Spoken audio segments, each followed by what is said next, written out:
Moby Dick by Herman Melville. Chapter 68. The Blanket. I have given no small attention to that not unvexed subject, the skin of the whale. I have had controversies about it with experienced whalemen afloat, and learned naturalists ashore. My original opinion remains unchanged, but it is only an opinion. The question is, what and where is the skin of the whale? Already you know what his blubber is. That blubber is something of the consistence of firm, close-grained beef, but tougher, more elastic and compact, and ranges from 8 or 10 to 12 and 15 inches in thickness. Now, however preposterous it may at first seem to talk of any creature's skin as being of that sort of consistence and thickness, yet in point of fact these are no arguments against such a presumption, because you cannot raise any other dense enveloping layer from the whale's body but that same blubber; and the outermost enveloping layer of any animal, if reasonably dense, what can that be but the skin? True, from the unmarred dead body of the whale, you may scrape off with your hand an infinitely thin, transparent substance, somewhat resembling the thinnest shreds of isinglass, only it is almost as flexible and soft as satin; that is, previous to being dried, when it not only contracts and thickens, but becomes rather hard and brittle. I have several such dried bits, which I use for marks in my whale books. It is transparent, as I said before, and being laid upon the printed page, I have sometimes pleased myself with fancying it exerted a magnifying influence. At any rate, it is pleasant to read about whales through their own spectacles, as you may say. But what I am driving at here is this: the same infinitely thin isinglass substance, which, I admit, invests the entire body of the whale, is not so much to be regarded as the skin of the creature, as the skin of the skin, so to speak; for it were simply ridiculous to say that the proper skin of the tremendous whale is thinner and more tender than the skin of a new-born child. But no more of this. Assuming the blubber to be the skin of the whale, then when this skin, as in the case of a very large sperm whale, will yield the bulk of 100 barrels of oil, and when it is considered that, in quantity, or rather weight, that oil in its express state is only 3/4 and not the entire substance of the coat, some idea may hence be had of the enormousness of that animated mass, a mere part of whose mere integument yields such a lake of liquid as that. Reckoning 10 barrels to the ton, you have 10 tons for the net weight of only 3/4 of the stuff of the whale's skin. In life, the visible surface of the sperm whale is not the least among the many marvels he presents. Almost invariably it is all over obliquely crossed and recrossed with numberless straight marks in thick array, something like those in the finest Italian line engravings. But these marks do not seem to be impressed upon the isinglass substance above mentioned, but seem to be seen through it, as if they were engraved upon the body itself. Nor is this all. In some instances, to the quick, observant eye, those linear marks, as in a veritable engraving, but afford the ground for far other delineations. These are hieroglyphical; that is, if you call those mysterious ciphers on the walls of the pyramids hieroglyphics, then that is the proper word to use in the present connection. By my retentive memory of the hieroglyphics upon one sperm whale in particular, I was much struck with a plate representing the old Indian characters chiselled on the famous hieroglyphic palisades on the banks of the upper Mississippi. Like those mystic rocks, too, the mystic marked whale remains undecipherable. This allusion to the Indian rocks reminds me of another thing. Besides all the other phenomena which the exterior of the sperm whale presents, he not seldom displays the back, and more especially his flanks, effaced in great part of the regular linear appearance by reason of numerous rude scratches, altogether of an irregular, random aspect. I should say that those New England rocks on the sea coast, which Agassiz imagines to bear the marks of violent scraping contact with vast floating icebergs, I should say that those rocks must not a little resemble the sperm whale in this particular. It also seems to me that such scratches in the whale are probably made by hostile contact with other whales, for I have most remarked them in the large full grown bulls of the species. A word or two more concerning this matter of the skin or blubber of the whale. It has already been said that it is stripped from him in long pieces, called blanket pieces. Like most sea terms, this one is very happy and significant, for the whale is indeed wrapped up in his blubber as in a real blanket or counterpane, or still better, an Indian poncho slipped over his head and skirting his extremity. It is by reason of this cosy blanketing of his body that the whale is enabled to keep himself comfortable in all weathers, in all seas, times, and tides. What would become of a Greenland whale, say, in those shuddering icy seas of the north, if unsupplied with his cosy surtout? True, other fish are found exceedingly brisk in those Hyperborean waters, but these, be it observed, are your cold-blooded, lungless fish, whose very bellies are refrigerators; creatures that warm themselves under the lee of an iceberg, as a traveller in winter would bask before an inn fire; whereas, like man, the whale has lungs and warm blood. Freeze his blood, and he dies. How wonderful it is then, except after explanation, that this great monster, to whom corporeal warmth is as indispensable as it is to man, how wonderful that he should be found at home, immersed to his lips for life in those Arctic waters, where, when seamen fall overboard, they are sometimes found months afterward, perpendicularly frozen into the hearts of fields of ice, as a fly is found glued in amber. But more surprising it is to know, as has been proved by experiment, that the blood of a polar whale is warmer than that of a Borneo negro in summer. It does seem to me that herein we see the rare virtue of a strong individual vitality, and the rare virtue of thick walls, and the rare virtue of interior spaciousness. Oh, man! admire and model thyself after the whale. Do thou, too, remain warm among ice. Do thou, too, live in this world without being of it. Be cool at the equator. Keep thy blood fluid at the pole. Like the great dome of St. Peter's, and like the great whale, retain, O man, in all seasons, a temperature of thine own. But how easy and how hopeless to teach these fine things! Of erections, how few are domed like St. Peter's; of creatures, how few vast as the whale. CHAPTER 69. The Funeral. Haul in the chains! Let the carcass go astern! The vast tackles have now done their duty. The peeled white body of the beheaded whale flashes like a marble sepulchre; though changed in hue, it has not perceptibly lost anything in bulk. It is still colossal. Slowly it floats more and more away, the water round it torn and splashed by the insatiate sharks, and the air above vexed with rapacious flights of screaming fowls, whose beaks are like so many insulting poniards in the whale.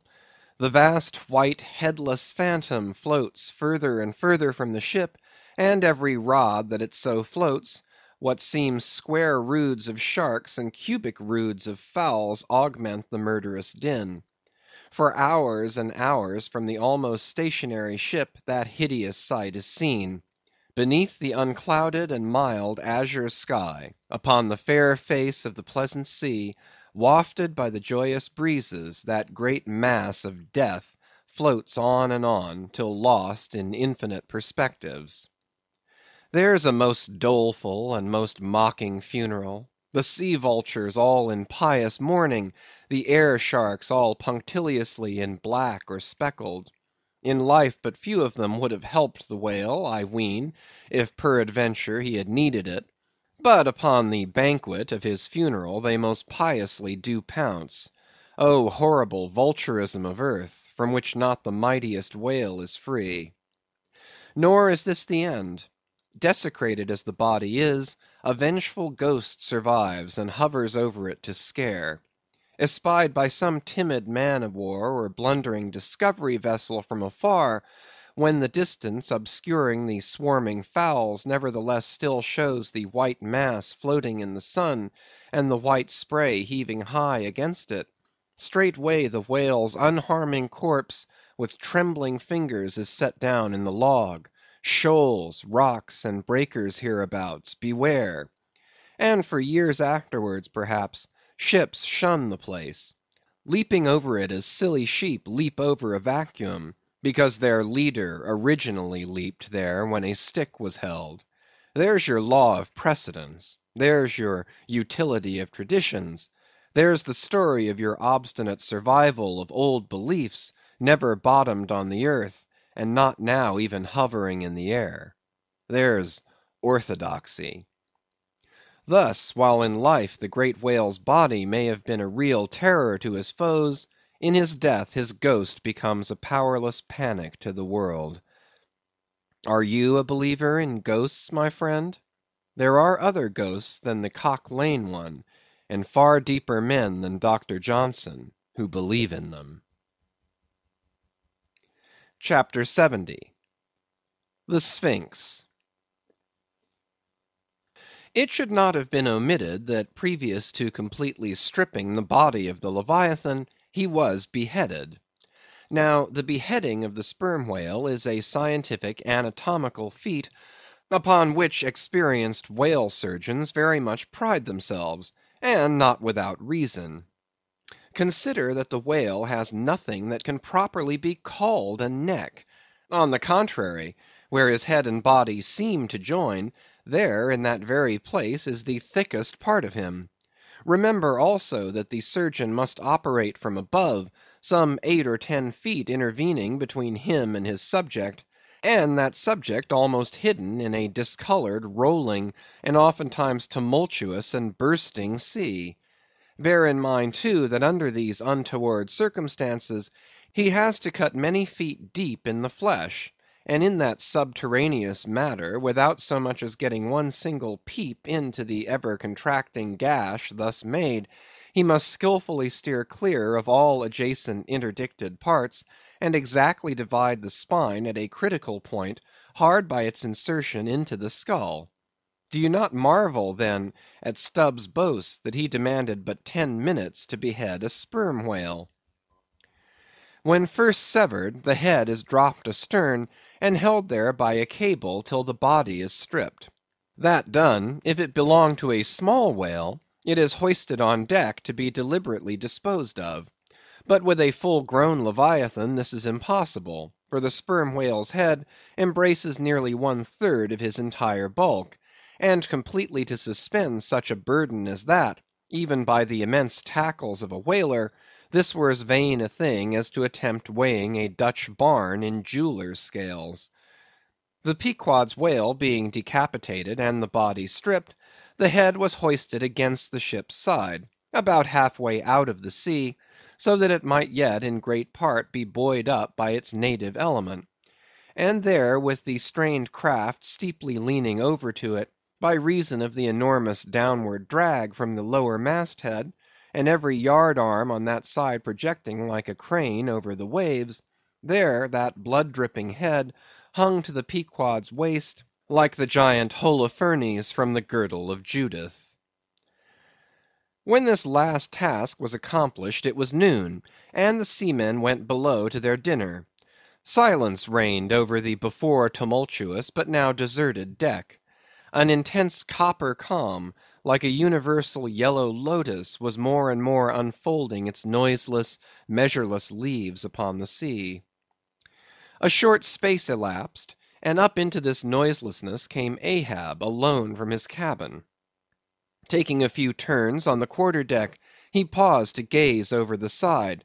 Then slowly getting into the main chains, he took Stubb's long spade, still remaining there after the whale's decapitation, and striking it into the lower part of the half-suspended mass, placed its other end crutchwise under one arm, and so stood leaning over with eyes attentively fixed on this head. It was a black and hooded head, and hanging there in the midst of so intense a calm, it seemed the sphinxes in the desert.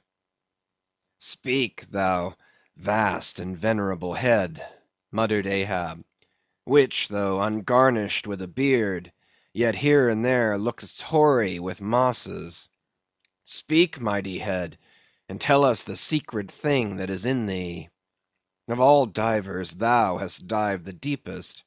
That head upon which the upper sun now gleams has moved amid this world's foundations, where unrecorded names and navies rust, and untold hopes and anchors rot; where in her murderous hold this frigate earth is ballasted with bones of millions of the drowned. There in that awful waterland, there was thy most familiar home. Thou hast been where bell or diver never went; hast slept by many a sailor's side, where sleepless mothers would give their lives to lay them down. Thou sawest the locked lovers when leaping from their flaming ship, heart to heart they sank beneath the exulting wave, true to each other when heaven seemed false to them. Thou sawest the murdered mate when tossed by pirates from the midnight deck; for hours he fell into the deeper midnight of the insatiate maw, and his murderers still sailed on unharmed, while swift lightnings shivered the neighboring ship that would have borne a righteous husband to outstretched longing arms.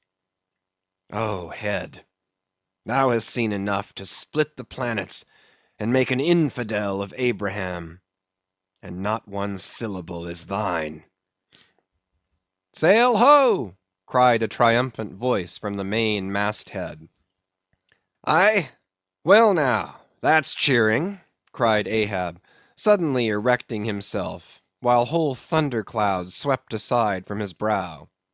"That lively cry upon this deadly calm might almost convert a better man. Where away?" "3 points on the starboard bow, sir, and bringing down her breeze to us." "Better and better, man. Would now St. Paul would come along that way, and to my breezelessness bring his breeze. O nature, and O soul of man, how far beyond all utterances are your linked analogies!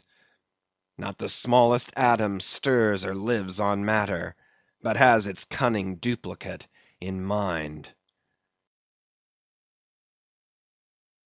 Chapter 71. The Jeroboam's Story. Hand in hand, ship and breeze blew on; but the breeze came faster than the ship, and soon the Pequod began to rock. By and by, through the glass, the stranger's boats and manned mast-heads proved her a whale ship; but as she was so far to windward, and shooting by, apparently making a passage to some other ground, the Pequod could not hope to reach her; so the signal was set to see what response would be made. Here be it said that like the vessels of military marines, the ships of the American whale fleet have each a private signal, all which signals being collected in a book with the names of the respective vessels attached, and every captain provided with it. Thereby the whale commanders are enabled to recognize each other upon the ocean, even at considerable distances and with no small facility. The Pequod's signal was at last responded to by the stranger's setting her own, which proved the ship to be the Jeroboam of Nantucket. Squaring her yards, she bore down, ranged a beam under the Pequod's lee, and lowered a boat. It soon drew nigh; but as the side ladder was being rigged by Starbuck's order to accommodate the visiting captain, the stranger in question waved his hand from the boat's stern, in token of that proceeding being entirely unnecessary. It turned out that the Jeroboam had a malignant epidemic on board, and that Mayhew, her captain, was fearful of infecting the Pequod's company; for though himself and boat's crew remained untainted, and though his ship was half a rifle shot off, and an incorruptible sea and air rolling and flowing between, Yet conscientiously adhering to the timid quarantine of the land, he peremptorily refused to come into direct contact with the Pequod. But this did by no means prevent all communications. Preserving an interval of some few yards between itself and the ship, the Jeroboam's boat, by the occasional use of its oars, contrived to keep parallel to the Pequod, as she heavily forged through the sea, for by this time it blew very fresh, with her main topsail aback; though, indeed, at times, by the sudden onset of a large rolling wave, the boat would be pushed some way ahead, but would be soon skilfully brought to her proper bearings again. Subject to this, and other the like interruptions now and then, a conversation was sustained between the two parties, but at intervals not without still another interruption of a very different sort. Pulling an oar in the Jeroboam's boat was a man of singular appearance, even in that wild whaling life where individual notabilities make up all totalities. He was a small, short, youngish man, sprinkled all over his face with freckles, and wearing redundant yellow hair. A long skirted, cabalistically cut coat, of a faded walnut tinge enveloped him, the overlapping sleeves of which were rolled up on his wrists. A deep, settled, fanatic delirium was in his eyes. So soon as this figure had been first descried, Stubb had exclaimed, "That's he! That's he! The long-togged scaramouche the Town Hose Company told us of." Stubb here alluded to a strange story told of the Jeroboam, and a certain man among her crew, some time previous when the Pequod spoke the Town Ho. According to this account, and what was subsequently learned, it seemed that the scaramouche in question had gained a wonderful ascendancy over almost everybody in the Jeroboam. His story was this. He had originally been nurtured among the crazy society of Nesciuna Shakers, where he had been a great prophet, in their cracked secret meetings having several times descended from heaven by way of a trap door, announcing the speedy opening of the 7th vial, which he carried in his vest pocket, but which, instead of containing gunpowder, was supposed to be charged with laudanum. A strange apostolic whim having seized him, he had left Nesciuna for Nantucket, where, with that cunning peculiar to craziness, he assumed a steady, common-sense exterior, and offered himself as a green-hand candidate for the Jeroboam's whaling voyage. They engaged him, but straightway upon the ship's getting out of sight of land, his insanity broke out in a freshet. He announced himself as the Archangel Gabriel, and commanded the captain to jump overboard. He published his manifesto, whereby he set himself forth as the deliverer of the isles of the sea, and vicar general of all Oceanica. The unflinching earnestness with which he declared these things, the dark, daring play of his sleepless, excited imagination, and all the preternatural terrors of real delirium, united to invest this Gabriel in the minds of the majority of the ignorant crew with an atmosphere of sacredness. Moreover, they were afraid of him. As such a man, however, was not of much practical use in the ship, especially as he refused to work except when he pleased, the incredulous captain would fain have been rid of him; but apprised that that individual's intention was to land him in the first convenient port, the Archangel forthwith opened all his seals and vials, devoting the ship and all hands to unconditional perdition, in case this intention was carried out. So strongly did he work upon his disciples among the crew, that at last in a body they went to the captain and told him, if Gabriel was sent from the ship, not a man of them would remain. He was therefore forced to relinquish his plan. Nor would they permit Gabriel to be any way maltreated, say or do what he would, so that it came to pass that Gabriel had the complete freedom of the ship. The consequence of all this was, that the Archangel cared little or nothing for the captain and mates; and since the epidemic had broken out, he carried a higher hand than ever, declaring that the plague, as he called it, was at his sole command, nor should it be stayed but according to his good pleasure. The sailors, mostly poor devils, cringed, and some of them fawned before him, in obedience to his instructions, sometimes rendering him personal homage as to a god. Such things may seem incredible, but however wondrous, they are true. Nor is the history of fanatics half so striking in respect to the measureless self-deception of the fanatic himself, as his measureless power of deceiving and bedeviling so many others. But it is time to return to the Pequod. "I fear not thy epidemic, man," said Ahab from the bulwarks to Captain Mayhew, who stood in the boat's stern. "Come on board." But now Gabriel started to his feet. "Think! Think of the fevers yellow and bilious! Beware of the horrible plague!" "Gabriel, Gabriel," cried Captain Mayhew, "thou must either—" But that instant a headlong wave shot the boat far ahead, and its seethings drowned all speech.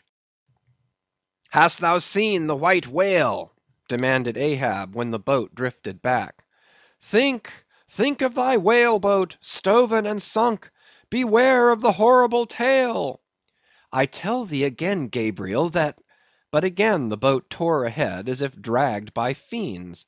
Nothing was said for some moments, while a succession of riotous waves rolled by, which by one of those occasional caprices of the seas, were tumbling, not heaving it. Meantime the hoisted sperm whale's head jogged about very violently, and Gabriel was seen eyeing it with rather more apprehensiveness than his archangel nature seemed to warrant. When this interlude was over, Captain Mayhew began a dark story concerning Moby Dick, not, however, without frequent interruptions from Gabriel whenever his name was mentioned, and the crazy sea that seemed leagued with him. It seemed that the Jeroboam had not long left home, when upon speaking a whale ship, her people were reliably apprised of the existence of Moby Dick, and the havoc he had made. Greedily sucking in this intelligence, Gabriel solemnly warned the captain against attacking the white whale, in case the monster should be seen; in his gibbering insanity, pronouncing the white whale to be no less a being than the Shaker God incarnated, the Shakers receiving the Bible. But when some year or two afterward Moby Dick was fairly sighted from the mastheads, Macey, the chief mate, burned with ardor to encounter him; and the captain himself being not unwilling to let him have the opportunity, despite all the archangel's denunciations and forewarnings, Macey succeeded in persuading 5 men to man his boat. With them he pushed off, and after much weary pulling, and many perilous, unsuccessful onsets, he at last succeeded in getting one iron fast. Meantime Gabriel, ascending to the main royal masthead, was tossing one arm in frantic gestures, and hurling forth prophecies of speedy doom to the sacrilegious assailants of his divinity. Now, while Macey, the mate, was standing up in his boat's bow, and with all the reckless energy of his tribe was venting his wild exclamations upon the whale, and essaying to get a fair chance for his poised lance, lo! a broad white shadow rose from the sea, by its quick fanning motion temporarily taking the breath out of the bodies of the oarsmen. Next instant the luckless mate, so full of furious life, was smitten bodily into the air, and making a long arc in his descent, fell into the sea at a distance of about 50 yards.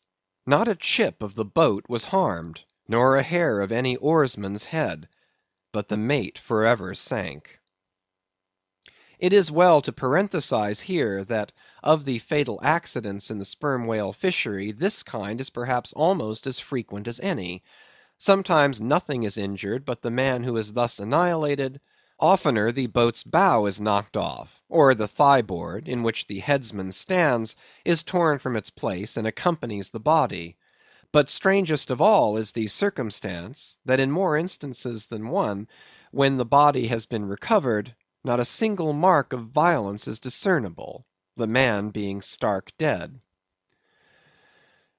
The whole calamity, with the falling form of Macey, was plainly descried from the ship. Raising a piercing shriek, "The vial! the vial!" Gabriel called off the terror-stricken crew from the further hunting of the whale. This terrible event clothed the archangel with added influence, because his credulous disciples believed that he had specifically foreannounced it, instead of only making a general prophecy, which any one might have done, and so have chanced to hit one of many marks in the wide margin allowed. He became a nameless terror to the ship. Mayhew having concluded his narration, Ahab put such questions to him that the stranger captain could not forbear inquiring whether he intended to hunt the white whale if opportunity should offer. To which Ahab answered, "Aye." Straightway then, Gabriel once more started to his feet, glaring upon the old man, and vehemently exclaimed with downward pointed finger, "Think, think of the blasphemer, dead and down there! Beware of the blasphemer's end!" Ahab stolidly turned aside, then said to Mayhew, "Captain, I have just bethought me of my letter bag. There is a letter for one of thy officers, if I mistake it not. Starbuck, look over the bag." Every whale ship takes out a goodly number of letters for various ships, whose delivery to the persons to whom they may be addressed depends upon the mere chance of encountering them in the four oceans. Thus most letters never reach their mark, and many are only received after attaining an age of 2 or 3 years or more. Soon Starbuck returned with a letter in his hand. It was sorely tumbled, damp, and covered with a dull, spotted green mould, in consequence of being kept in a dark locker of the cabin. Of such a letter Death himself might well have been the postboy. "Canst not read it?" cried Ahab. "Give it me, man." "Aye, aye, it's but a dim scrawl. What's this?" As he was studying it out, Starbuck took a long cutting spade pole, and with his knife slightly split the end to insert the letter there, and in that way hand it to the boat, without its coming any closer to the ship. Meantime, Ahab, holding the letter, muttered, "Mr. Harry's, yes, Mr. Harry, a woman's pinny hand, the man's wife, I'll wager. Aye, Mr. Harry Macey, ship Jeroboam. Why, it's Macey, and he's dead." "Poor fellow, poor fellow, and from his wife," sighed Mayhew. "But let me have it." "Nay, keep it thyself," cried Gabriel to Ahab. "Thou art soon going that way." "Curses throttle thee!" yelled Ahab. "Captain Mayhew, stand by now to receive it." And taking the fatal missive from Starbuck's hands, he caught it in the slit of the pole, and reached it over towards the boat. But as he did so, the oarsman expectantly desisted from rowing. The boat drifted a little towards the ship's stern, so that, as if by magic, the letter suddenly ranged along with Gabriel's eager hand. He clutched it in an instant, seized the boat knife, and impaling the letter on it, sent it thus loaded back into the ship. It fell at Ahab's feet. Then Gabriel shrieked out to his comrades to give way with their oars, and in that manner the mutinous boat rapidly shot away from the Pequod. As, after this interlude, the seamen resumed their work upon the jacket of the whale, many strange things were hinted in reference to this wild affair. End of chapter 68 to 71. Chapter 72. The Monkey Rope. In the tumultuous business of cutting in and attending to a whale, there is much running backwards and forwards among the crew. Now hands are wanted here, and then again hands are wanted there. There is no staying in any one place, for at one and the same time everything has to be done everywhere. It is much the same with him who endeavors the description of the scene. We must now retrace our way a little. It was mentioned that upon first breaking ground in the whale's back, the blubber hook was inserted into the original hole there cut by the spades of the mates. But how did so clumsy and weighty a mass as that same hook get fixed in that hole? It was inserted there by my particular friend Queequeg, whose duty it was, as harpooneer, to descend upon the monster's back for the special purpose referred to. But in very many cases, circumstances require that the harpooneer shall remain on the whale till the whole tensing or stripping operation is concluded. The whale, be it observed, lies almost entirely submerged, excepting the immediate parts operated upon. So down there, some 10 feet below the level of the deck, the poor harpooneer flounders about, half on the whale and half in the water, as the vast mass revolves like a treadmill beneath him. On the occasion in question, Queequeg figured in the Highland costume, a shirt and socks, in which, to my eyes at least, he appeared to uncommon advantage; and no one had a better chance to observe him, as will presently be seen. Being the savage's bowsman, that is, the person who pulled the bow oar in his boat, the second one from forward, it was my cheerful duty to attend upon him while taking that hard scramble upon the dead whale's back. You have seen Italian organ boys holding a dancing ape by a long cord. Just so, from the ship's steep side, did I hold Queequeg down there in the sea, by what is technically called in the fishery a monkey rope, attached to a strong strip of canvas belted round his waist.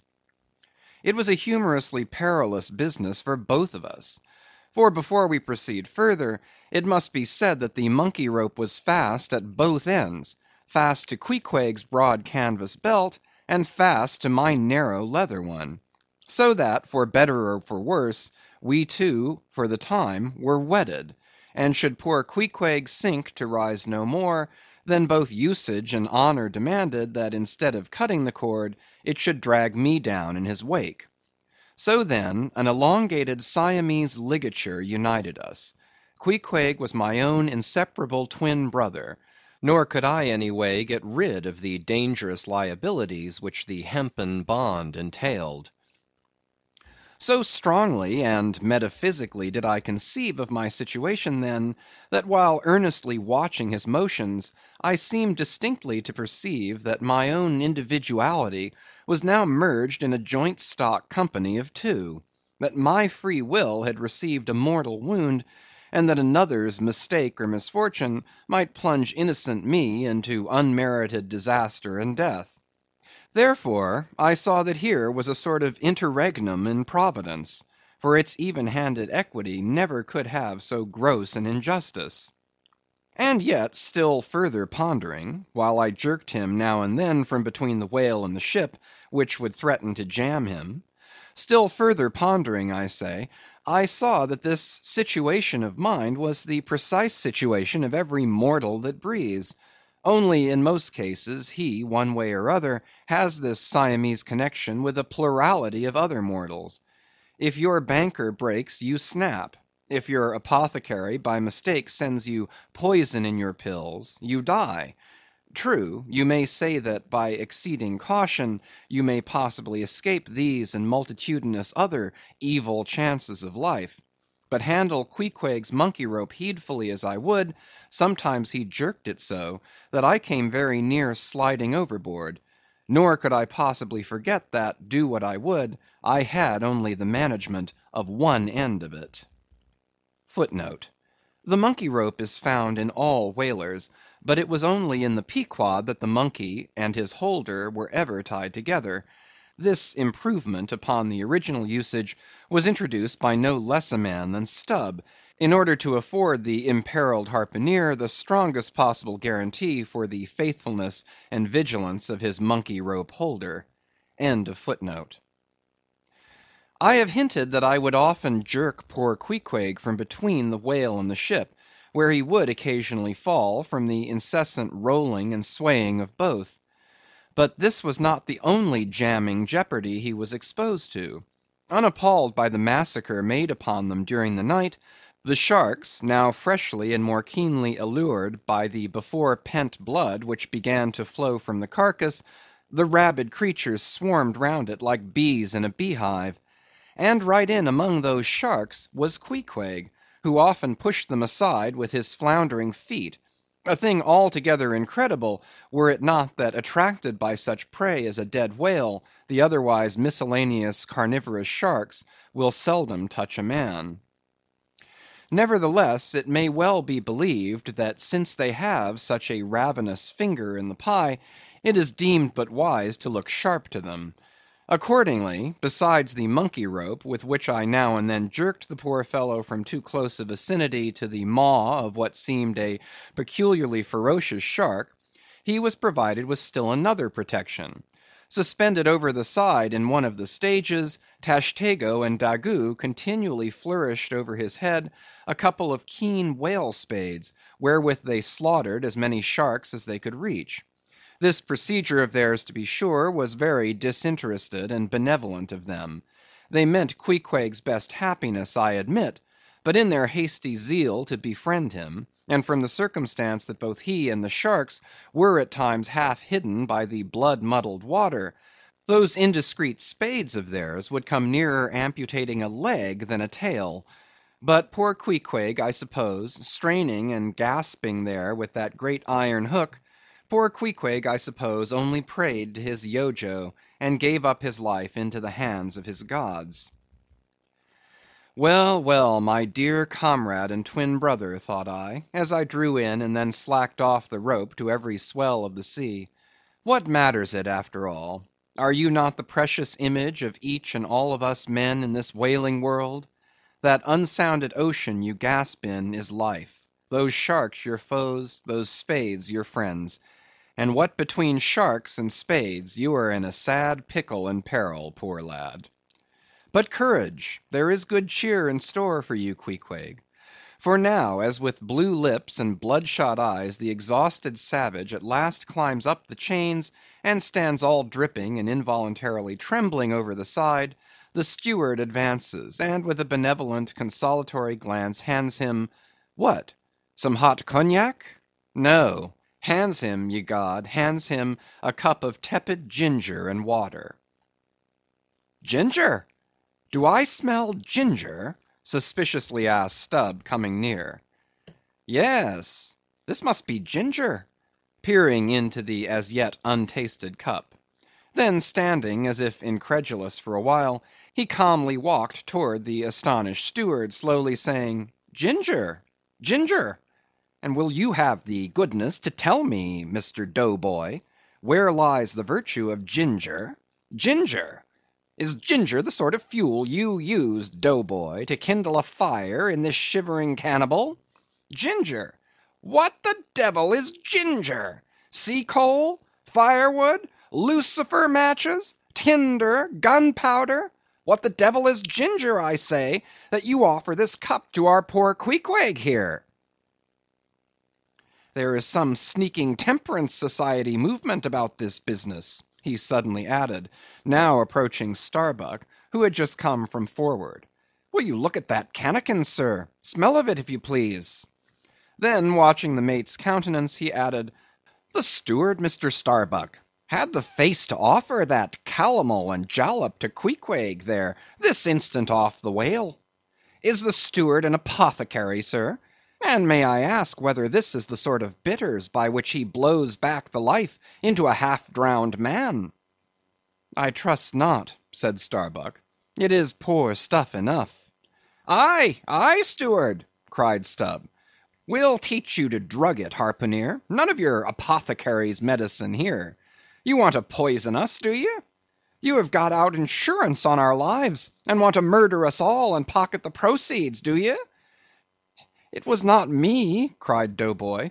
It was Aunt Charity that brought the ginger on board, and bade me never give the harpooneers any spirits, but only this ginger jub, so she called it. Ginger jub, you gingery rascal, take that, and run along with ye to the lockers, and get something better. I hope I do no wrong, Mr. Starbuck. It is the captain's orders. Grog for the harpooneer on a whale. Enough, replied Starbuck. Only don't hit him again. But, oh, I never hurt when I hit, except when I hit a whale or something of that sort. And this fellow's a weasel. What were you about saying, sir? Only this. Go down with him, and get what thou wantest thyself. When Stubb reappeared, he came with a dark flask in one hand, and a sort of tea-caddy in the other. The first contained strong spirits, and was handed to Queequeg. The second was Aunt Charity's gift, and that was freely given to the waves. Chapter 73. Stubb and Flask kill a right whale, and then have a talk over him.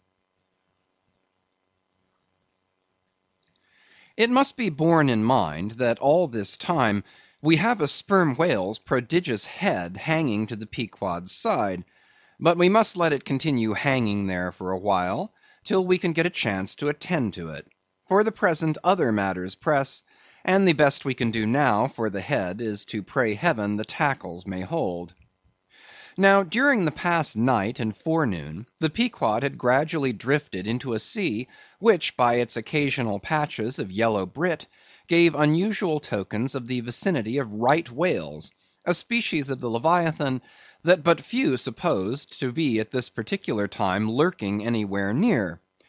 And though all hands commonly disdained the capture of those inferior creatures, and though the Pequod was not commissioned to cruise for them at all, and though she had passed numbers of them near the Crozetts without lowering a boat, yet now that a sperm whale had been brought alongside and beheaded, to the surprise of all, the announcement was made that a right whale should be captured that day, if opportunity offered. Nor was this long wanting. Tall spouts were seen to leeward, and two boats, Stubb's and Flask's, were detached in pursuit. Pulling further and further away, they at last became almost invisible to the men at the masthead.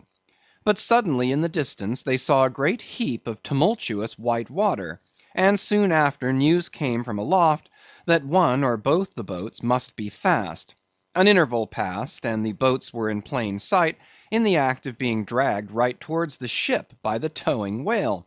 So close did the monster come to the hull, that at first it seemed as if he meant it malice, but suddenly going down in a maelstrom, within 3 rods of the planks, he wholly disappeared from view, as if diving under the keel.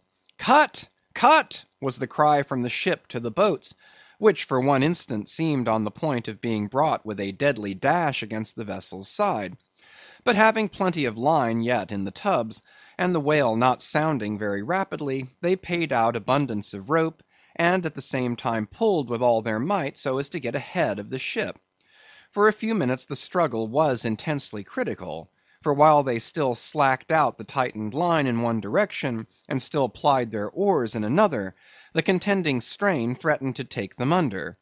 But it was only a few feet advance they sought to gain, and they stuck to it till they did gain it, when instantly a swift tremor was felt running like lightning along the keel, as the strained line scraping beneath the ship suddenly rose to view under her bows, snapping and quivering, and so flinging off its drippings that the drops fell like bits of broken glass on the water, while the whale beyond also rose to sight, and once more the boats were free to fly.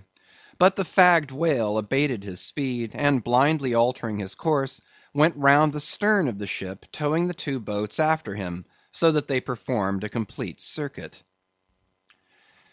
Meanwhile they hauled more and more upon their lines, till, close flanking him on both sides, Stubb answered Flask with lance for lance, and thus round and round the Pequod the battle went, while the multitudes of sharks that had before swum round the sperm whale's body rushed to the fresh blood that was spilled, thirstily drinking at every new gash, as the eager Israelites did at the new bursting fountains that poured from the smitten rock.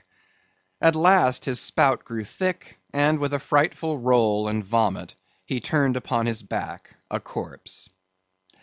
While the 2 headsmen were engaged in making fast cords to his flukes, and in other ways getting the mass in readiness for towing, some conversation ensued between them.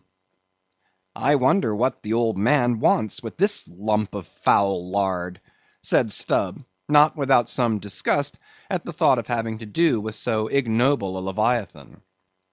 "Wants with it?" said Flask, coiling some spare line in the boat's bow. "Did you never hear that the ship, which but once has a sperm whale's head hoisted on her starboard side, and at the same time a right whale's head on the larboard, did you never hear, Stubb, that that ship can never afterwards capsize?" "Why not?" "I don't know, but I heard that gamboge ghost of a Fedallah saying so. and he seems to know all about ship's charms. But I sometimes think he'll charm the ship to no good at last. I don't half like that chap, Stubb. Did you ever notice how that tusk of his is a sort of carved into a snake's head, Stubb? Sink him. I never look at him at all. But if ever I get a chance of a dark night, and he standing hard by the bulwarks, and no one by, look down there, Flask, pointing into the sea with a peculiar motion of both hands. Aye, will I? Flask, I take that Fedallah to be the devil in disguise. Do you believe that cock and bull story about his having been stowed away on board ship? He's the devil, I say. The reason why you don't see his tail is because he tucks it up out of sight. He carries it coiled away in his pocket, I guess. Blast him. Now that I think of it, he's always wanting oakum to stuff into the toes of his boots. He sleeps in his boots, don't he? He hasn't got any hammock, but I've seen him lay of nights in a coil of rigging. No doubt. And it's because of his cursed tail. He coils it down, do you see, in the eye of the rigging. What's the old man have so much to do with him for? Striking up a swap or a bargain, I suppose. Bargain? About what? Why, do you see, the old man is hard bent after that white whale, and the devil there is trying to come round him and get him to swap away his silver watch, or his soul, or something of that sort, and then he'll surrender Moby Dick. Pooh, Stubb, you are skylarking. How can Fedallah do that? I don't know, Flask, but the devil is a curious chap, and a wicked one, I tell ye. Why, they say as how he went sauntering into the old flagship once, switching his tail about devilish easy and gentlemanlike, and inquiring if the old governor was at home. Well, he was at home, and asked the devil what he wanted. The devil, switching his hoofs, up and says, I want John. What for? Says the old governor. What business is that of yours? Says the devil, getting mad. I want to use him. Take him, says the governor. And by the Lord, Flask, if the devil didn't give John the Asiatic cholera before he got through with him, I'll eat this whale in one mouthful. But look sharp. Ain't you already there? Well then pull ahead, and let's get the whale alongside. I think I remember some such story as you were telling, said Flask, when at last the two boats were slowly advancing with their burden towards the ship. But I can't remember where. 3 Spaniards? Adventures of those 3 bloody-minded soldados? Did you read it there, Flask? I guess you did. No, never saw such a book. Heard of it, though. But now tell me, Stubb, do you suppose that that devil you were speaking of just now was the same you say is now on board the Pequod? Am I the same man that helped kill this whale? Doesn't the devil live forever? Who ever heard that the devil was dead? Did you ever see any parson wearing a mourning for the devil? And if the devil has a latchkey to get into the admiral's cabin, don't you suppose he can crawl into a porthole? Tell me that, Mr. Flask. How old do you suppose Fedallah is, Stubb? Do you see that mainmast there? Pointing to the ship. Well, that's the figure 1. Now take all the hoops in the Pequod's hold, and string along in a row with that mast for oughts.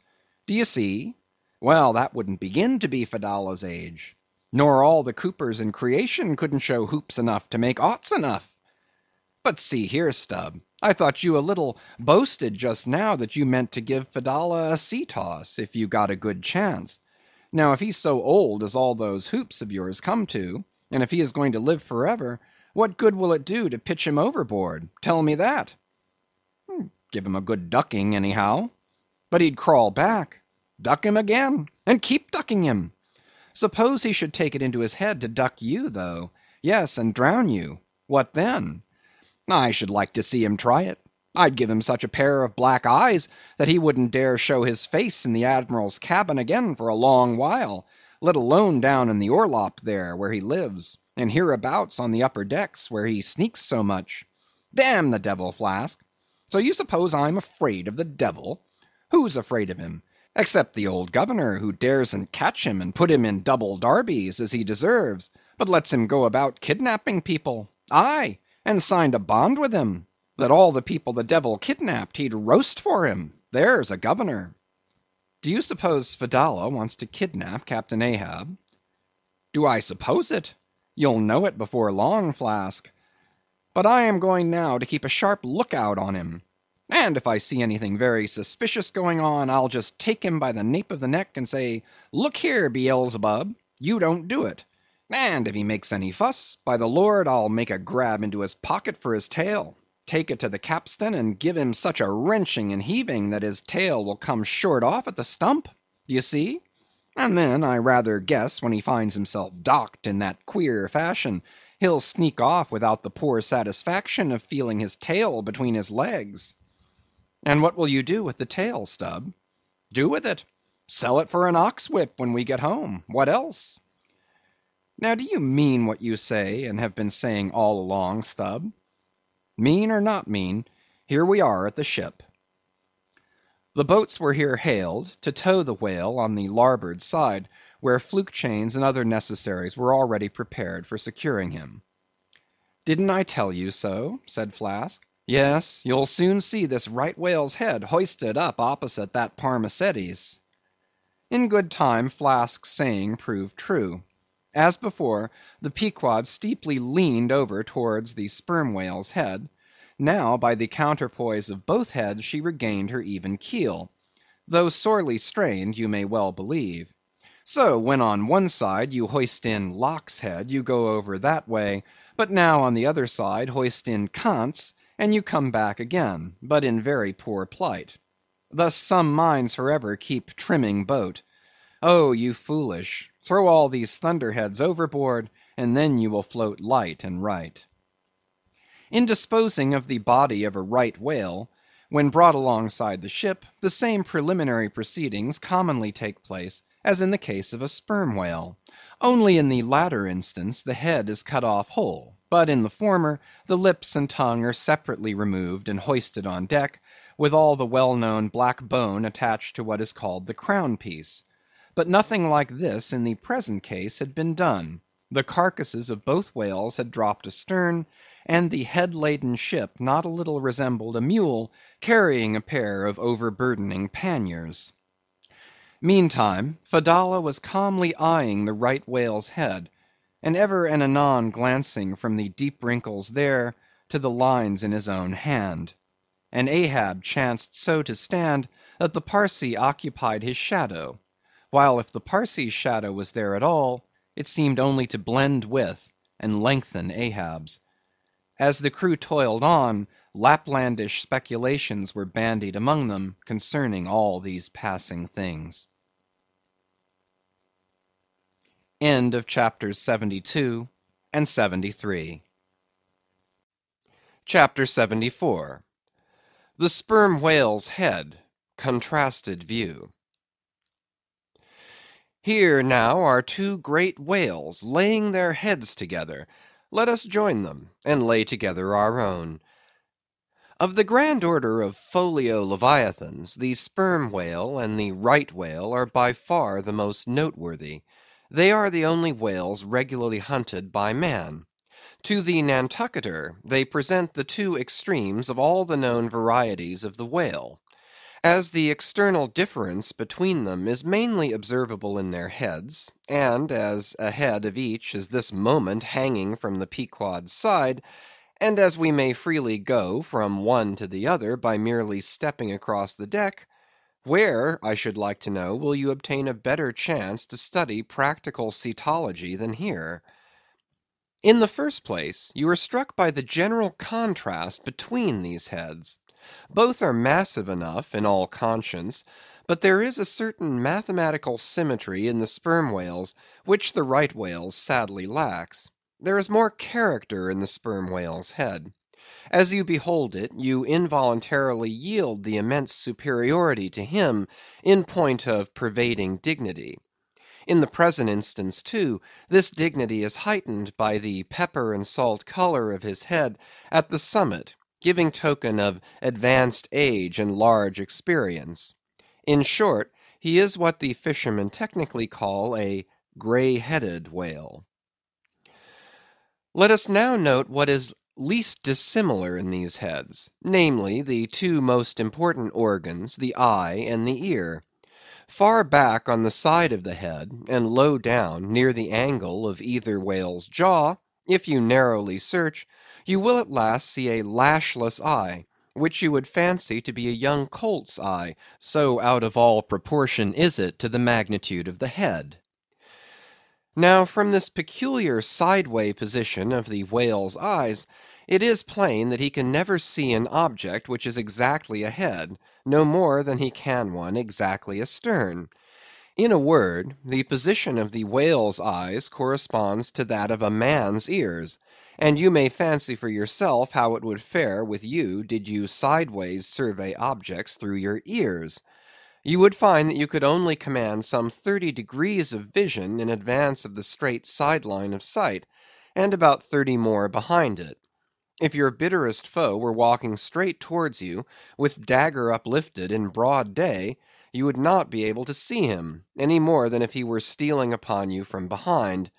In a word, you would have two backs, so to speak, but at the same time also two fronts, side fronts. For what is it that makes the front of a man, what indeed, but his eyes? Moreover, while in most other animals that I can now think of, the eyes are so planted as imperceptibly to blend their visual power, so as to produce one picture and not two to the brain, the peculiar position of the whale's eyes, effectually divided as they are by many cubic feet of solid head, which towers between them like a great mountain separating two lakes in valleys, this of course must wholly separate the impressions which each independent organ imparts. The whale, therefore, must see one distinct picture on this side, and another distinct picture on that side, while all between must be profound darkness and nothingness to him. Man may, in effect, be said to look out on the world from a sentry box with two joined sashes for his window; but for the whale, these two sashes are separately inserted, making two distinct windows, but sadly impairing the view. This peculiarity of the whale's eyes is a thing always to be borne in mind in the fishery, and to be remembered by the reader in some subsequent scenes. A curious and most puzzling question might be started concerning this visual matter as touching the Leviathan. But I must be content with a hint. So long as a man's eyes are open in the light, the act of seeing is involuntary; that is, he cannot help mechanically seeing whatever objects are before him. Nevertheless, any one's experience will teach him that though he can take in an undiscriminating sweep of things at one glance, it is quite impossible for him, attentively and completely, to examine any two things, however large or however small, at one and the same instant of time, never mind if they lie side by side and touch each other. But if you now come to separate these two objects, and surround each by a circle of profound darkness, then in order to see one of them, in such a manner as to bring your mind to bear on it, the other will be utterly excluded from your contemporary consciousness. How is it then with the whale? True, both his eyes in themselves must simultaneously act, but is his brain so much more comprehensive, combining, and subtle than man's, that he can, at the same moment of time, attentively examine two distinct prospects, one on one side of him, and the other in an exactly opposite direction? If he can, then is it a marvellous thing in him, as if a man were able to simultaneously go through the demonstrations of two distinct problems in Euclid. Nor, strictly investigated, is there any incongruity in this comparison. It may be but an idle whim, but it has always seemed to me that the extraordinary vacillations of movement displayed by some whales when beset by 3 or 4 boats, the timidity and liability to queer frights so common to such whales, I think that all this indirectly proceeds from the helpless perplexity of volition in which their divided and diametrically opposite powers of vision must involve them. But the ear of the whale is full as curious as the eye. If you are an entire stranger to their race, you might hunt over these two heads for hours and never discover that organ. The ear has no external leaf whatever, and into the hole itself you can hardly insert a quill, so wondrously minute is it. It is lodged a little behind the eye. With respect to their ears, this important difference is to be observed between the sperm whale and the right. While the ear of the former has an external opening, that of the latter is entirely and evenly covered over with a membrane, so as to be quite imperceptible from without. Is it not curious that so vast a being as the whale should see the world through so small an eye, and hear the thunder through an ear which is smaller than a hare's? But if the eye were broad as the lens of Herschel's great telescope, and his ears capacious as the porches of cathedrals, would that make him any longer of sight or sharper of hearing? Not at all. Why then do you try to enlarge your mind? Subtilize it. Let us now, with whatever levers and steam engines we have at hand, cant over the sperm whale's head, that it may lie bottom up; then, ascending by a ladder to the summit, have a peep down the mouth. And were it not that the body is now completely separated from it, with a lantern we might descend into the great Kentucky mammoth cave of the stomach. But let us hold on here by this tooth, and look about us where we are. What a really beautiful and chaste looking mouth, from floor to ceiling lined, or rather papered, with a glistening white membrane, glossy as bridal satins. But come out now and look at this portentous lower jaw, which seems like the long narrow lid of an immense snuff box, with the hinge at one end instead of one side.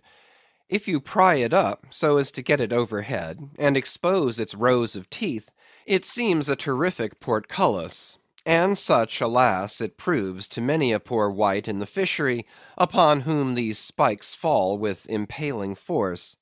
But far more terrible is it to behold, when fathoms down in the sea you see some sulky whale floating there suspended, with his prodigious jaw, some 15 feet long, hanging straight down at right angles with his body, for all the world like a ship's jib boom. This whale is not dead; he is only dispirited, out of sorts perhaps, hypochondriac, and so supine that the hinges of his jaw have relaxed, leaving him there in that ungainly sort of plight, a reproach to all his tribe, who must, no doubt, imprecate lockjaws upon him. In most cases this lower jaw, being easily unhinged by a practised artist, is disengaged and hoisted on deck for the purpose of extracting the ivory teeth, and furnishing a supply of that hard white whalebone with which the fishermen fashion all sorts of curious articles, including canes, umbrella stocks, and handles to riding whips. With a long, weary hoist the jaw is dragged on board, as if it were an anchor; and when the proper time comes, some few days after the other work, Queequeg, Daggoo, and Tashtego, all being accomplished dentists, are set to drawing teeth. With a keen cutting spade, Queequeg lances the gums; then the jaw is lashed down to ring bolts, and a tackle being rigged from aloft, they drag out these teeth, as Michigan oxen drag stumps of old oaks out of wild woodlands. There are generally 42 teeth in all; in old whales much worn down, but undecayed, nor filled after our artificial fashion. The jaw is afterwards sawn into slabs, and piled away like joists for building houses. CHAPTER 75. The Right Whale's Head. Contrasted View.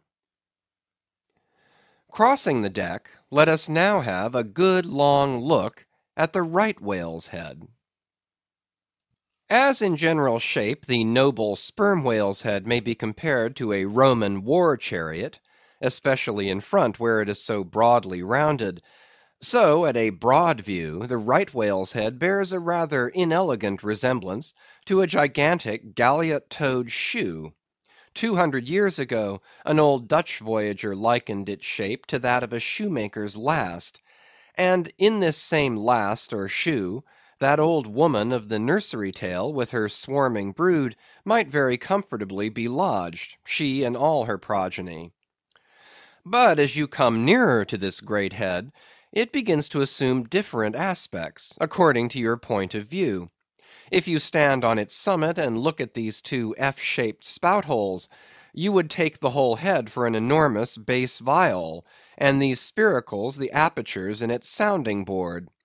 Then again, if you fix your eyes upon this strange, crested, comb-like incrustation on the top of the mass, this green barnacled thing which the Greenlanders call the crown, and the southern fishers the bonnet of the right whale, fixing your eyes solely on this, you would take the head for a trunk of some huge oak, with a bird's nest in its crotch. At any rate, when you watch those live crabs that nestle here on this bonnet, such an idea will be almost sure to occur to you, unless indeed your fancy has been fixed by the technical term crown also bestowed upon it, in which case you will take great interest in thinking how this mighty monster is actually a diademed king of the sea, whose green crown has been put together for him in this marvellous manner. But if this whale be a king, he is a very sulky looking fellow to grace a diadem. Look at that hanging lower lip. What a huge sulk and pout is there! A sulk and pout by carpenter's measurement, about 20 feet long and 5 feet deep. A sulk and pout that will yield you some 500 gallons of oil and more. A great pity now that this unfortunate whale should be hare-lipped. The fissure is about a foot across. Probably the mother, during an important interval, was sailing down the Peruvian coast when earthquakes caused the beach to gape. Over this lip, as over a slippery threshold, we now slide into the mouth. Upon my word, were I at Mackinaw, I should take this to be the inside of an Indian wigwam. Good Lord! Is this the road that Jonah went? The roof is about 12 feet high, and runs to a pretty sharp angle, as if there were a regular ridge-pole there, while these ribbed, arched, hairy sides present us with those wondrous, half-vertical, scimitar-shaped slats of whalebone, say 300 on a side, which, depending from the upper part of the head or crown bone, form those Venetian blinds which have elsewhere been cursorily mentioned. The edges of these bones are fringed with hairy fibres, through which the right whale strains the water, and in whose intricacies he retains the small fish when open-mouthed he goes through the seas of brit in feeding time. In the central blinds of bone, as they stand in their natural order, there are certain curious marks, curves, hollows, and ridges, whereby some whalemen calculate the creature's age, as the age of an oak by its circular rings. Though the certainty of this criterion is far from demonstrable, yet it has the savor of analogical probability. At any rate, if we yield to it, we must grant a far greater age to the right whale than at first glance will seem reasonable. In old times there seem to have prevailed the most curious fancies concerning these blinds. One voyager in Purchas calls them the wondrous whiskers inside of the whale's mouth; another, hog's bristles; a third old gentleman, in Hakluyt, uses the following elegant language: "There are about 250 fins growing on each side of his upper chop, which arch over his tongue on each side of his mouth." Footnote: This reminds us that the right whale really has a sort of whisker, or rather a mustache, consisting of a few scattered white hairs on the upper part of the outer end of the lower jaw. Sometimes these tufts impart a rather brigandish expression to his otherwise solemn countenance. As every one knows, these same hog's bristles, fins, whiskers, blinds, or whatever you please, furnish to the ladies their busks and other stiffening contrivances. But in this particular the demand has long been on the decline. It was in Queen Anne's time that the bone was in its glory, the farthingale being then all the fashion. And as those ancient dams moved about gaily, though in the jaws of the whale, as you may say, even so in a shower, with like thoughtlessness, do we nowadays fly under the same jaws for protection, the umbrella being a tent spread over the same bone. But now forget all about blinds and whiskers for a moment, and standing in the right whale's mouth, Look around you afresh. Seeing all these colonnades of bone so methodically ranged about, would you not think you were inside of the great Haarlem organ, and gazing upon its thousand pipes? For a carpet to the organ we have a rug of the softest Turkey, the tongue, which is glued, as it were, to the floor of the mouth. It is very fat and tender, and apt to tear in pieces in hoisting it on deck. This particular tongue now before us, at a passing glance I should say it was a 6-barreler; that is, it will yield you about that amount of oil. Ere this, you must have plainly seen the truth of what I started with, that the sperm whale and the right whale have almost entirely different heads. To sum up, then, in the right whales there is no great well of sperm, no ivory teeth at all, no long, slender mandible of a lower jaw like the sperm whales. Nor in the sperm whale are there any of those blinds of bone, no huge lower lip, and scarcely anything of a tongue. Again, the right whale has 2 external spout holes, the sperm whale only 1. Look your last now on these venerable hooded heads, while they yet lie together; for one will soon sink unrecorded in the sea, and the other will not be very long in following. Can you catch the expression of the sperm whales there? It is the same he died with, only some of the longer wrinkles in the forehead now seem faded away. I think his broad brow to be full of a prairie-like placidity, born of a speculative indifference as to death. But mark the other head's expression. See that amazing lower lip pressed by accident against the vessel's side, so as firmly to embrace the jaw.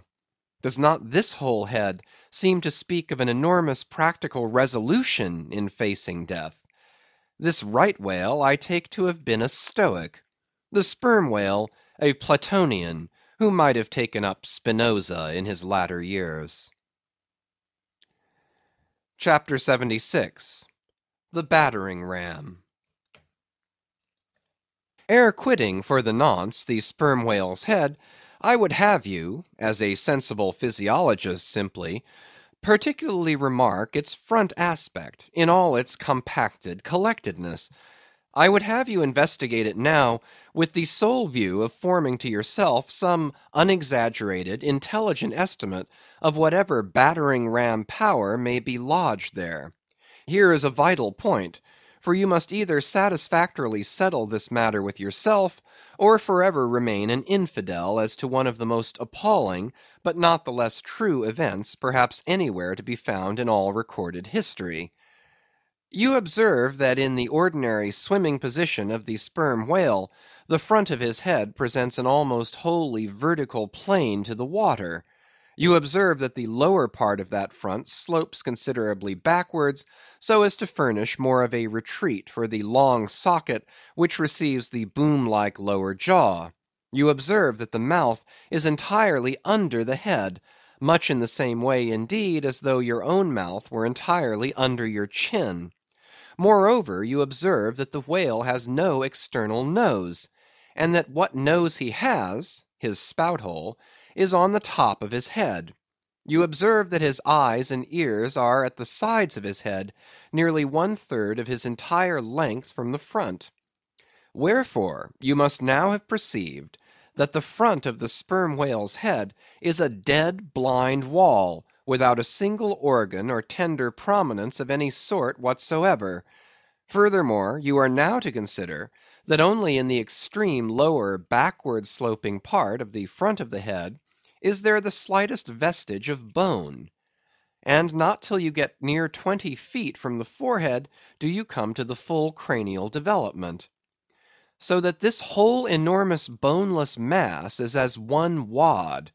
Finally, though, as will soon be revealed, its contents partly comprise the most delicate oil, yet you are now to be apprised of the nature of the substance which so impregnably invests all that apparent effeminacy. In some previous place I have described to you how the blubber wraps the body of the whale, as the rind wraps an orange. Just so with the head, but with this difference: about the head this envelope, though not so thick, is of a boneless toughness, inestimable by any man who has not handled it. The severest pointed harpoon, the sharpest lance darted by the strongest human arm, impotently rebounds from it. It is as though the forehead of the sperm whale were paved with horses' hoofs. I do not think that any sensation lurks in it. Bethink yourself also of another thing. When two large loaded Indiamen chance to crowd and crush towards each other in the docks, what do the sailors do? They do not suspend between them, at the point of coming contact, any merely hard substance like iron or wood. No, they hold there a large round wad of tow and cork, enveloped in the thickest and toughest of ox hide.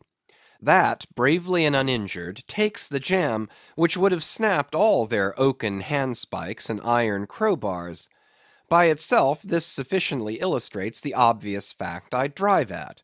But supplementary to this, it has hypothetically occurred to me, that as ordinary fish possess what is called a swimming bladder in them, capable at will of distension or contraction, and as the sperm whale, as far as I know, has no such provision in him, considering, too, the otherwise inexplicable manner in which he now depresses his head altogether beneath the surface, and anon swims with it high elevated out of the water; considering the unobstructed elasticity of its envelope, considering the unique interior of his head, it has hypothetically occurred to me, I say, that those mystical lung-celled honeycombs there may possibly have some hitherto unknown and unsuspected connection with the outer air, so as to be susceptible to atmospheric distension and contraction.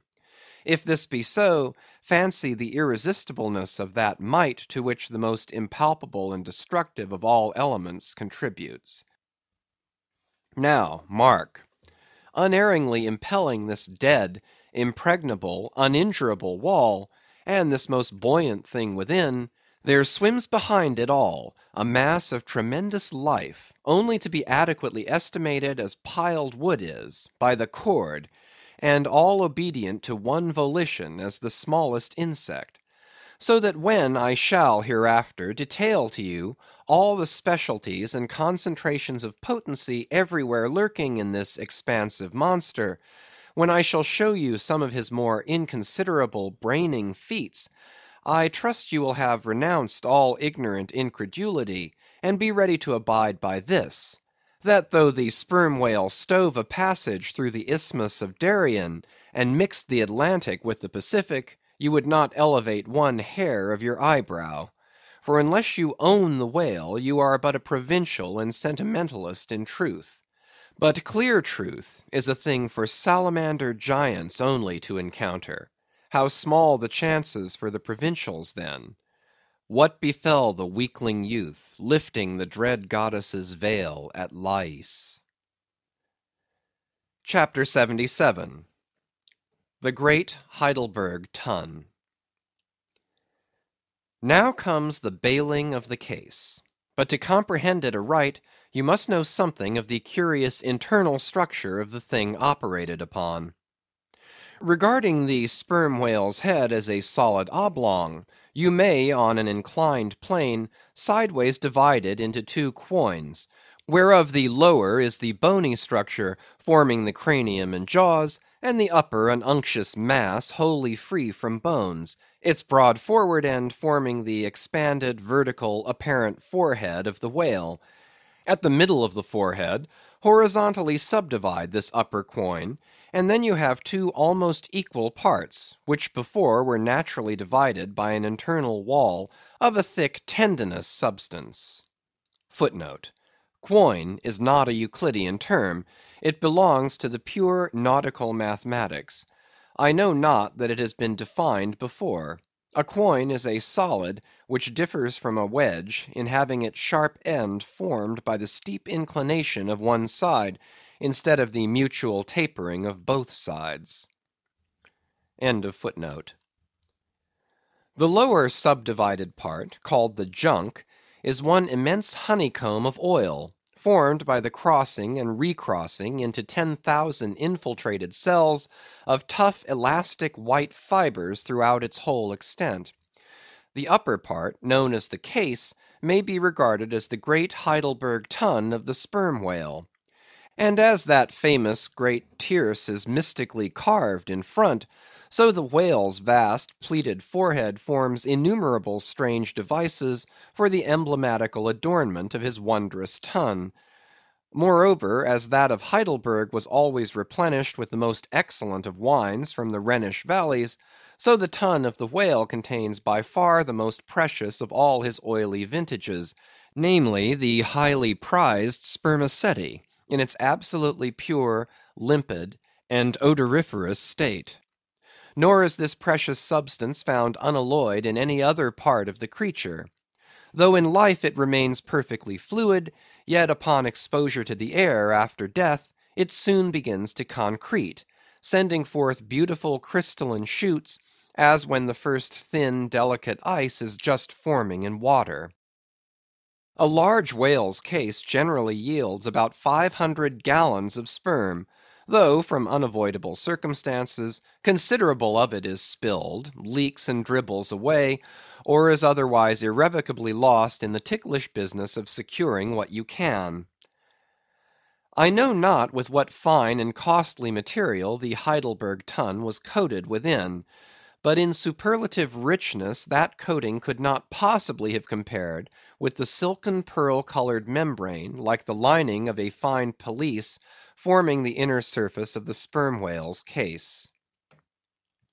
It will have been seen that the Heidelberg tun of the sperm whale embraces the entire length of the entire top of the head; and since, as has been elsewhere set forth, the head embraces 1/3 of the whole length of the creature, then setting that length down at 80 feet for a good sized whale, you have more than 26 feet for the depth of the tun, when it is lengthwise hoisted up and down against the ship's side. As in decapitating the whale, the operator's instrument is brought close to the spot where an entrance is subsequently forced into the spermaceti magazine. He has, therefore, to be uncommonly heedful, lest a careless, untimely stroke should invade the sanctuary, and wastingly let out its invaluable contents. It is this decapitated end of the head, also, which is at last elevated out of the water, and retained in that position by the enormous cutting tackles, whose hempen combinations on one side make quite a wilderness of ropes in that quarter. Thus much being said, attend now, I pray you, to that marvellous and, in this particular instance, almost fatal operation, whereby the sperm whale's great Heidelberg tun is tapped. End of chapters 74 to 77. Chapter 78. Cistern and Buckets. Nimble as a cat, Tashtego mounts aloft, and without altering his erect posture, runs straight out upon the overhanging mainyard arm to the part where it exactly projects over the hoisted tun. He has carried with him a light tackle called a whip, consisting of only 2 parts, travelling through a single sheaved block. Securing this block so that it hangs down from the yard arm, he swings one end of the rope, till it is caught and firmly held by a hand on deck. Then, hand over hand, down the other part, the Indian drops through the air, till, dexterously, he lands on the summit of the head. There, still high elevated above the rest of the company, to whom he vivaciously cries, he seems some Turkish muezzin calling the good people to prayers from the top of a tower. A short-handled sharp spade being sent up to him, he diligently searches for the proper place to begin breaking into the tun. In this business he proceeds very heedfully, like a treasure hunter in some old house, sounding the walls to find where the gold is masoned in. By the time this cautious search is over, a stout iron-bound bucket, precisely like a well bucket, has been attached to one end of the whip, while the other end, being stretched across the deck, is there held by 2 or 3 alert hands. These last now hoist the bucket within grasp of the Indian, to whom another person has reached up a very long pole. Inserting this pole into the bucket, Tashtego downward guides the bucket into the tun, till it entirely disappears. Then, giving the word to the seamen at the whip, up comes the bucket again, all bubbling like a dairymaid's pail of new milk. Carefully lowered from its height, the full freighted vessel is caught by an appointed hand, and quickly emptied into a large tub. Then remounting aloft, it again goes through the same round until the deep cistern will yield no more. Towards the end, Tashtego has to ram his long pole harder and harder, and deeper into the tun, until some 20 feet of the pole have gone down. Now, the people of the Pequod had been bailing some time in this way. Several tubs had been filled with the fragrant sperm, when all at once a queer accident happened. Whether it was that Tashtego, that wild Indian, was so heedless and reckless as to let go for a moment his one-handed hold on the great cabled tackles suspending the head, or whether the place where he stood was so treacherous and oozy, or whether the evil one himself would have it fall out so, without stating his particular reasons, how it was exactly there is no telling now, but on a sudden, as the 80th or 90th bucket came suckingly up, my God, poor Tashtego, like the twin reciprocating bucket in a veritable well, dropped head foremost down into this great tun of Heidelberg, and with a horrible oily gurgling went clean out of sight. "Man overboard!" cried Daggoo, who amid the general consternation first came to his senses. "Swing the bucket this way!" And putting one foot into it, so as the better to secure his slippery handhold on the whip itself, the hoisters ran him high to the top of the head, almost before Tashtego could have reached its interior bottom.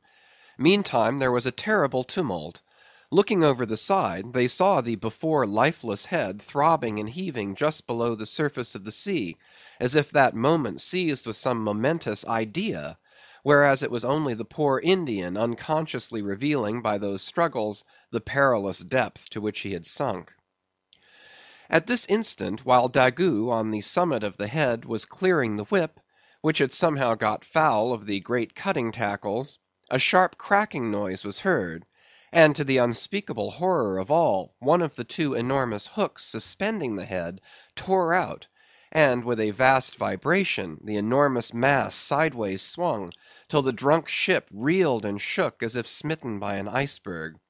The one remaining hook, upon which the entire strain now depended, seemed every instant to be on the point of giving way, an event still more likely from the violent motions of the head. "Come down!" yelled the seamen to Daggoo, but with one hand holding on to the heavy tackles, so that if the head should drop he would still remain suspended, the negro having cleared the foul line, rammed down the bucket into the now collapsed well, meaning that the buried harpooneer should grasp it, and so be hoisted out. "In Heaven's name, man," cried Stubb, "are you ramming home a cartridge there? Avast! How'll that help him? Jamming that iron-bound bucket on top of his head. Avast, will ye?" "Stand clear of the tackle!" cried a voice like the bursting of a rocket. Almost in the same instant, with a thunder boom, the enormous mass dropped into the sea, like Niagara's Table Rock into the whirlpool. The suddenly relieved hull rolled away from it, to far down her glittering copper, and all caught their breath, as half swinging, now over the sailors' heads, and now over the water, Daggoo, through a thick mist of spray, was dimly beheld clinging to the pendulous tackles, while poor buried alive Tashtego was sinking utterly down to the bottom of the sea. But hardly had the blinding vapor cleared away, when a naked figure with a boarding sword in his hand was for one swift moment seen hovering over the bulwarks. The next, a loud splash announced that my brave Queequeg had dived to the rescue. One packed rush was made to the side, and every eye counted every ripple, as moment followed moment, and no sign of either the sinker or the diver could be seen. Some hands now jumped into a boat alongside, and pushed a little off from the ship. "Ha, ha!" cried Daggoo all at once from his now quiet swinging perch overhead, and looking further off from the side, we saw an arm thrust upright from the blue waves, a strange sight to see, as an arm thrust forth from the grass over a grave. "Both! "It is both!" cried Daggoo again with a joyful shout. And soon after Queequeg was seen boldly striking out with one hand, and with the other clutching the long hair of the Indian. Drawn into the waiting boat, they were quickly brought to the deck; but Tashtego was long in coming to, and Queequeg did not look very brisk. Now how had this noble rescue been accomplished? Why, diving after the slowly descending head, Queequeg with his keen sword had made side lunges near its bottom, so as to scuttle a large hole there; then dropping his sword, had thrust his long arm far inwards and upwards, and so hauled out poor Tash by the head. He averred that upon first thrusting in for him, a leg was presented; but well knowing that that was not as it ought to be, and might occasion great trouble, he had thrust back the leg, and by a dexterous heave and toss, had wrought a somerset upon the Indian, so that with the next trial he came forth in the good old way, head foremost. As for the great head itself, that was doing as well as could be expected. And thus through the courage and great skill in obstetrics of Queequeg, the deliverance, or rather delivery of Tashtego was successfully accomplished; in the teeth, too, of the most untoward and apparently hopeless impediments; which is a lesson by no means to be forgotten. Midwifery should be taught in the same course with fencing and boxing, riding and rowing. I know that this queer adventure of the Gay Headers will be sure to seem incredible to some landsmen, though they themselves have either seen or heard of some one's falling into a cistern ashore; an accident which not seldom happens, and with much less reason too than the Indians, considering the exceeding slipperiness of the curb of the sperm whale's well. But peradventure, it may be sagaciously urged, how is this? We thought the tissued infiltrated head of the sperm whale was the lightest and most corky part about him, and yet thou makest it sink in an element of far greater specific gravity than itself. We have thee there. Not at all, but I have ye. For at the time poor Tash fell in, the case had been nearly emptied of its lighter contents, leaving little but the dense tendinous wall of the well; a double welded, hammered substance, as I have before said, much heavier than the sea water, and a lump of which sinks in it like lead almost. But the tendency to rapid sinking in this substance was in the present instance materially counteracted by the other parts of the head remaining undetached from it, so that it sank very slowly and deliberately indeed, affording Queequeg a fair chance for performing his agile obstetrics on the run, as you may say. Yes, it was a running delivery, so it was. Now, had Tashtego perished in that head, it had been a very precious perishing. Smothered in the very whitest and daintiest of fragrant spermaceti, coffined, hearsed, and tombed in the secret inner chamber and sanctum sanctorum of the whale, only one sweeter end can readily be recalled: the delicious death of an Ohio honey hunter, who, seeking honey in the crotch of a hollow tree, found such an exceeding store of it, that leaning too far over, it sucked him in, so that he died embalmed. How many, think ye, have likewise fallen into Plato's honey head, and sweetly perished there?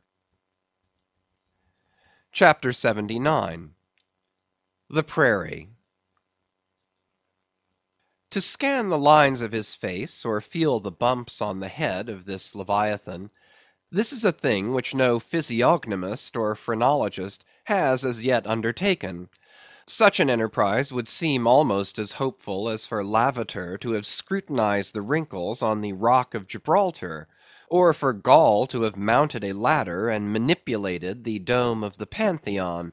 Still, in that famous work of his, Lavater not only treats of the various faces of men, but also attentively studies the faces of horses, birds, serpents, and fish, and dwells in detail upon the modifications of expression discernible therein. Nor have Gall and his disciple Spurzheim failed to throw out some hints touching the phrenological characteristics of other beings than man. Therefore, though I am but ill qualified for a pioneer in the application of these two semi-sciences to the whale, I will do my endeavor. I try all things. I achieve what I can. Physiognomically regarded, the sperm whale is an anomalous creature.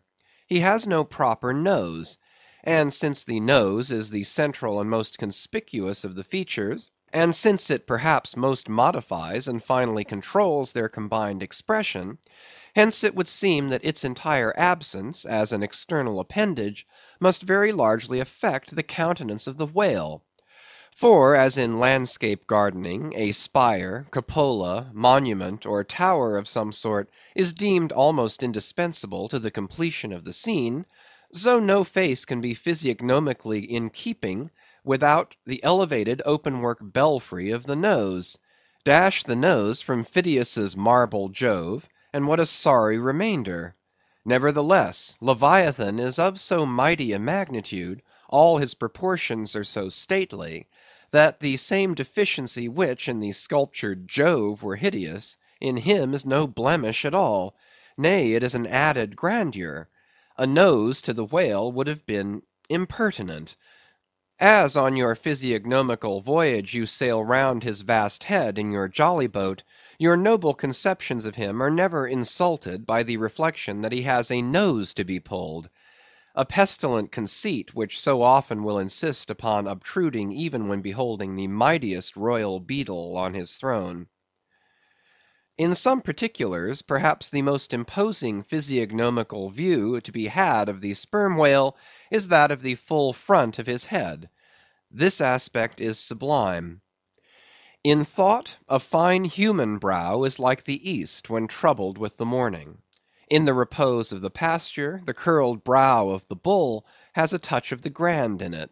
Pushing heavy cannon up mountain defiles, the elephant's brow is majestic. Human or animal, the mystical brow is as that great golden seal affixed by the German emperors to their decrees.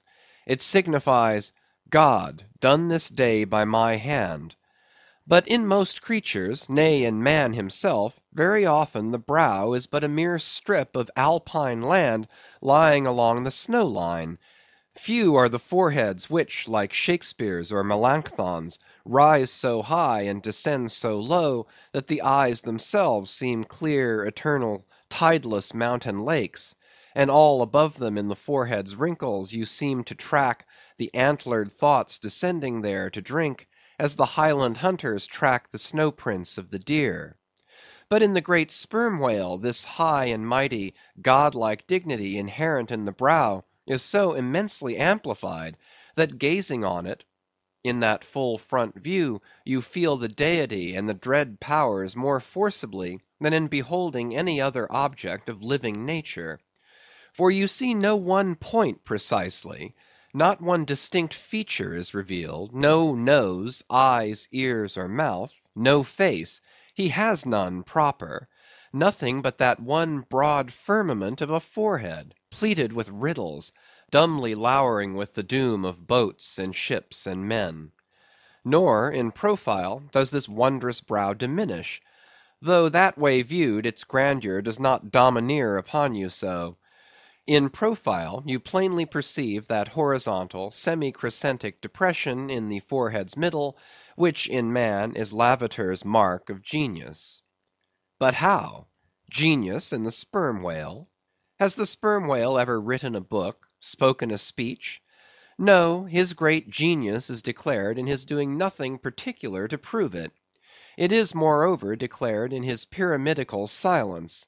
And this reminds me that had the great sperm whale been known to the young Orient world, he would have been deified by their child Magian thoughts. They deified the crocodile of the Nile because the crocodile is tongueless, and the sperm whale has no tongue, or at least it is so exceedingly small as to be incapable of protrusion. If hereafter any highly cultured, poetical nation shall lure back to their birthright the merry May day gods of old, and livingly enthrone them again in the now egotistical sky, in the now unhaunted hill, then be sure, exalted to Jove's high seat, the great sperm whale shall lord it. Champollion deciphered the wrinkled granite hieroglyphics. but there is no Champollion to decipher the Egypt of every man's and every being's face. Physiognomy, like every other human science, is but a passing fable. If, then, Sir William Jones, who read in 30 languages, could not read the simplest peasant's face in its profounder and more subtle meanings, how may unlettered Ishmael hope to read the awful Chaldee of the sperm whale's brow? I but put that brow before you. Read it if you can. Chapter 80. The Nut. If the sperm whale be physiognomically a sphinx, to the phrenologist his brain seems that geometrical circle which it is impossible to square. In the full-grown creature the skull will measure at least 20 feet in length. Unhinge the lower jaw, and the side view of this skull is as the side of a moderately inclined plane resting throughout on a level base. But in life, as we have elsewhere seen, this inclined plane is angularly filled up, and almost squared by the enormous superincumbent mass of the junk and sperm. At the high end of the skull forms a crater to bed that part of the mass, while under the long floor of this crater, in another cavity seldom exceeding 10 inches in length, and as many in depth, reposes the mere handful of this monster's brain. The brain is at least 20 feet from his apparent forehead in life. It is hidden away behind its vast outworks, like the innermost citadel within the amplified fortifications of Quebec. So like a choice casket is it secreted in him, that I have known some whalemen who peremptorily deny that the sperm whale has any other brain than that palpable semblance of one formed by the cubic yards of his sperm magazine. Lying in strange folds, courses, and convolutions, to their apprehensions it seems more in keeping with the idea of his general might to regard that mystic part of him as the seat of his intelligence.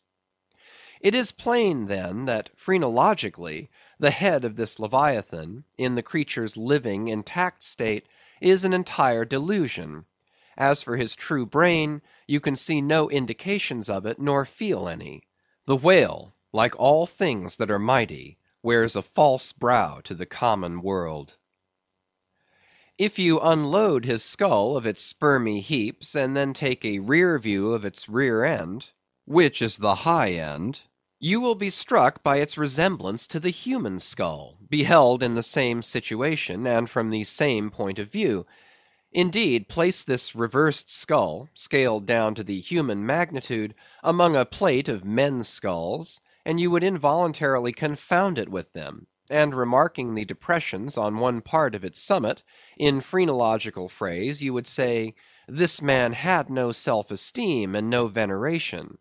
And by those negations, considered along with the affirmative fact of his prodigious bulk and power, you can best form to yourself the truest, though not the most exhilarating conception of what the most exalted potency is. But if from the comparative dimensions of the whale's proper brain you deem it incapable of being adequately charted, then I have another idea for you. If you attentively regard almost any quadruped's spine, you will be struck by the resemblance of its vertebrae to a strung necklace of dwarfed skulls, all bearing rudimental resemblance to the skull proper. It is a German conceit that the vertebrae are absolutely undeveloped skulls.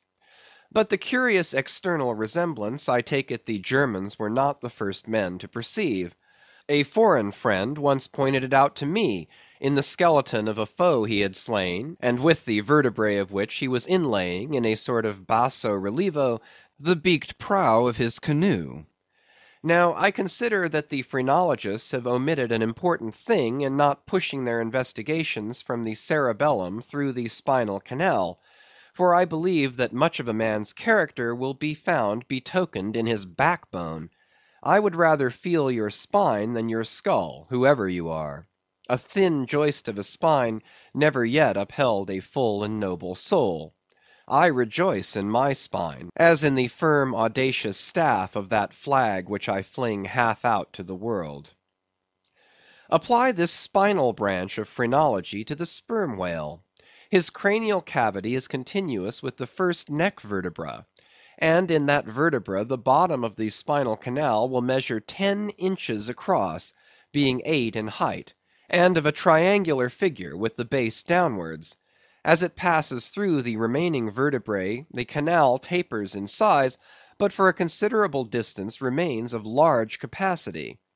Now, of course, this canal is filled with much the same strangely fibrous substance, the spinal cord, as the brain, and directly communicates with the brain. And what is still more, for many feet after emerging from the brain's cavity, the spinal cord remains of an undecreasing girth, almost equal to that of the brain. Under all these circumstances, would it be unreasonable to survey and map out the whale's spine phrenologically? For viewed in this light, the wonderful comparative smallness of his brain proper is more than compensated by the wonderful comparative magnitude of his spinal cord. But leaving this hint to operate as it may with the phrenologist, I would merely assume the spinal theory for a moment, in reference to the sperm whale's hump. This august hump, if I mistake not, rises over one of the larger vertebrae, and is therefore in some sort the outer convex mould of it. From its relative situation, then, I should call this high hump the organ of firmness or indomitableness in the sperm whale. And that the great monster is indomitable, you will yet have reason to know. End of chapter 78 to 80.